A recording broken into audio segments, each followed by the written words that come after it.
The stall speed of the aircraft is like up close to 90 knots, in the range of 90 That's to not too 200. bad. So Yeah. like you're going fast. Okay, so this is a high wing loading aircraft, and the reason is that you need to, the whole economic argument for this aircraft is very different than the economic argument for an urban air mobility air taxi.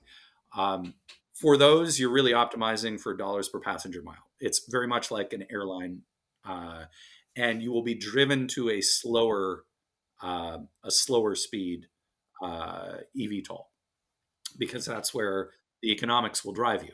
For this use case, the economics are driven in a completely different way. It's not dollars per passenger mile that's the figure of merit that you're trying to optimize. For this, we're trying to optimize basically how far can you go in 8 minutes. So your 8 minute operational radius.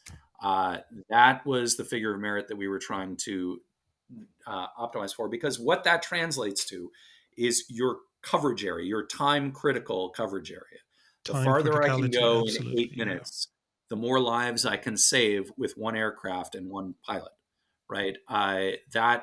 That's really what it comes down to. That's the underlying, like the aircraft and the people who are on duty to service that aircraft. Those are the underlying cost drivers, right, of the business model. And so then how many people can you cover with that one aircraft? That's the other piece, which is basically how big is your range? How big is that 8 minute operational radius? Right. So those are the fundamental drivers of the economics of the operation. Very different than any other uh, eVTOL out there. Because obviously you're responding to a situation where time is critical. Because if it's a heart attack or a heart failure or something like that, time is really really critical, whereas a normal emergency and normal ambulance can reach, it's not a problem. So yeah, I can understand the use case, definitely. One of the other really interesting things about this concept of operations is that these are one-way missions. These are not you're not going out, you're not transporting a patient. It's not a 135 Yeah. operation, and you're actually most of the time not flying back. So Oh, the pilot, who's the paramedic, is flying out. They're landing as close as possible to the emergency, getting out with their equipment, going to stabilize the patient. There's an ambulance that's on the way. It's going to show up whenever it shows up, right? We're not getting in the way of that. Once the ambulance shows up, our medic will be the one who's been on the scene the longest and will have the most knowledge of the patient, right? And they will likely go with the patient in the back of the ambulance to the hospital. They'll leave the aircraft at the scene.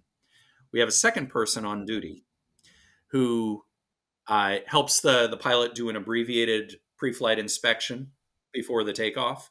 And once the aircraft departs, they get in a retrieval truck, which is basically like a flatbed tow truck, and they go to the same place and they get there whenever they get there, right? And it's interesting because this sounds like, oh, this is such a big overhead and what have you, and it's actually not. From a cost perspective, it actually is very much not, especially when you factor in the cycle life on the batteries. It's way more economical to actually go out and pick the aircraft up, put it on the back of a flatbed truck, and drive it right back. And get ready. The nice thing is you can be recharging, reconditioning the batteries on the drive back. You can get back to your ready state and be up and running and ready to save lives as quickly as possible in that way.